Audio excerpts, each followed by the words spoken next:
Hola, soy Marcelo Goldar, ingeniero especialista en higiene y seguridad. Hoy vamos a hablar de los elementos de protección personal o EPPs.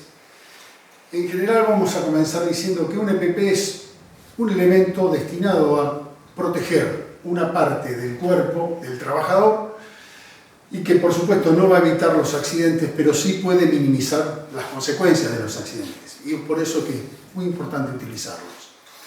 ¿Cuándo se deben proveer los elementos de protección personal? Bueno, toda vez que mediante un análisis de los riesgos existentes en un puesto de trabajo se determine su necesidad. ¿Cómo asegurar el correcto uso? Es otra cuestión.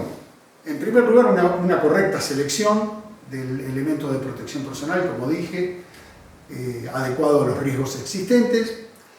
Otro punto importante es la capacitación que debe tener el personal para su correcta utilización y luego establecer códigos de disciplina, porque en general los elementos de protección personal pueden resultar incómodos al principio hasta que se hace el hábito de su utilización y luego ya el trabajador, si no lo tiene, siente que le falta algo y ahí es cuando se logró el objetivo de la prevención y de la utilización de los elementos de protección personal con disciplina.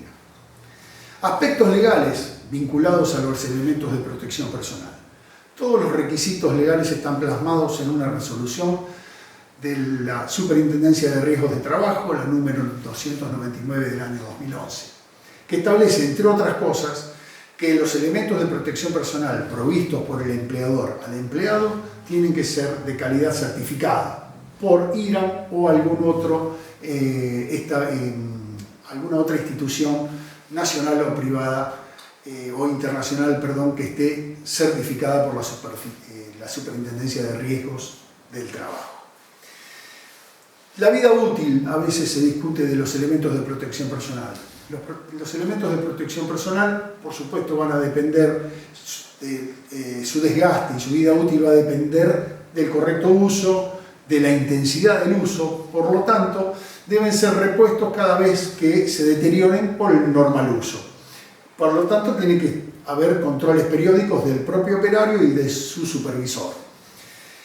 Otro punto muy importante es el lugar de almacenamiento. Los elementos de protección personal muchas veces se encuentran en lugares inapropiados, abandonados en distintos lugares de las plantas y demás, por lo que debe haber una taquilla, un lugar donde puedan ser guardados en forma ordenada y limpia. También los elementos de protección personal deben ser cuidados por su operario, por su poseedor y limpiados periódicamente. Lo más común es lavarlos con agua y jabón neutro, con jabón blanco, simplemente para guardarlos limpios, secos y ordenados en una taquilla.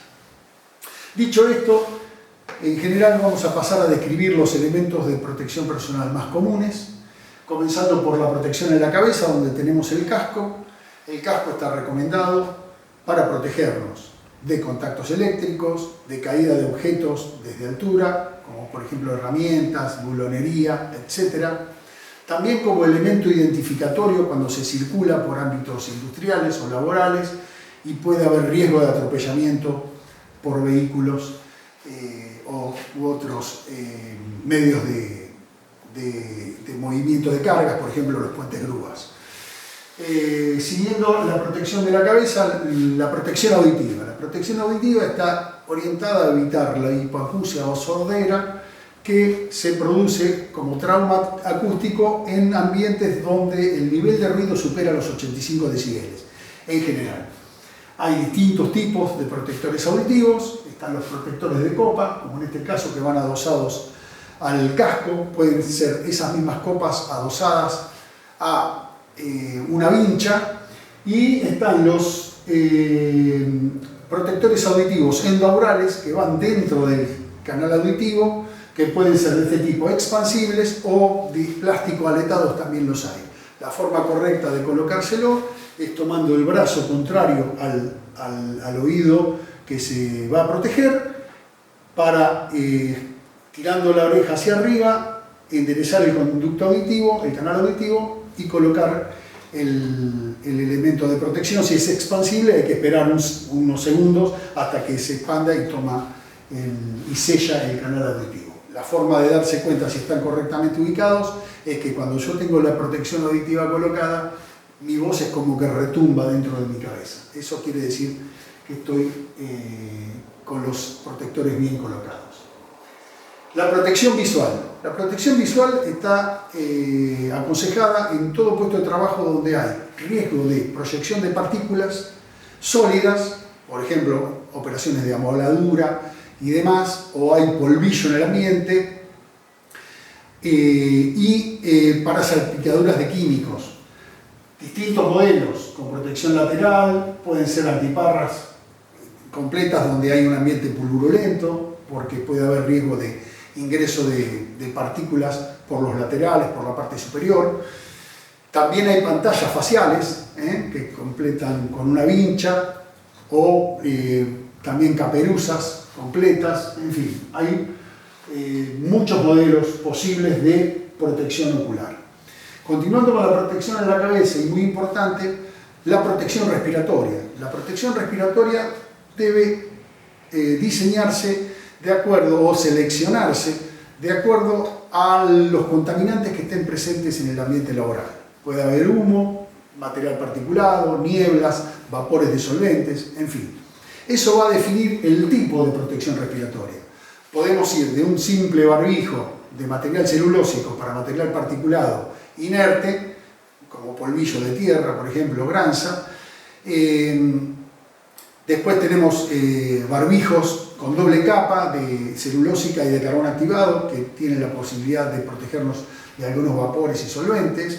Y cuando los niveles de contaminación en el ambiente laboral van increciendo, se pasa a semimáscaras con 2 filtros, a máscaras completas, y en el extremo a equipos autónomos, cuando se trabaja con amoníaco, con sustancias muy peligrosas, equipos autónomos que tienen una fuente de aire independiente, como por ejemplo los que utilizan los bomberos cuando ingresan a un incendio. Continuando con los elementos de protección personal, la faja lumbar está aconsejada cuando existe el riesgo de lesiones justamente en la zona lumbar. Genera una falsa sensación de fuerza, por lo tanto tienen que ser utilizados con algunas precauciones. Estos breteles están colocados para que la faja quede colgando en el operario, estando floja durante todo el tiempo que no se haga un esfuerzo. Y en el momento que se va a realizar un esfuerzo, se afirma y se ajusta.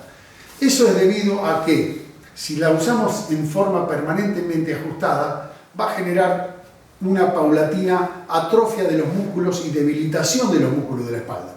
Es para eso que se recomienda que, mientras no se haga fuerza, esté floja.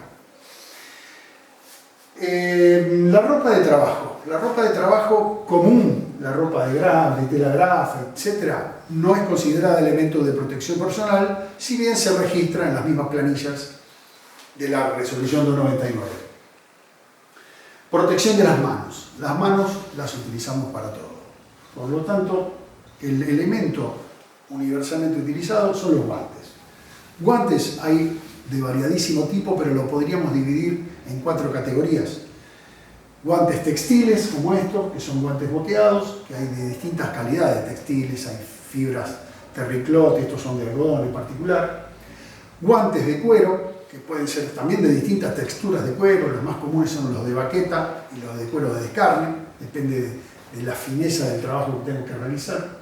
Guantes de plástico, que hay de distintos materiales plásticos, los más comunes son nitrilo, PVC, látex, y por último guantes de malla metálica, que son los que se utilizan generalmente en la industria frigorífica cuando hay riesgo de cortes en las manos. Por último, y vamos a dejar afuera de este video lo que es la protección en altura, arneses y demás, y lo que es la protección contra radiaciones, por ejemplo soldaduras y demás, eso lo vamos a dejar afuera, que también llevan elementos de protección personal especiales. Vamos a hablar un poquito del calzado de seguridad.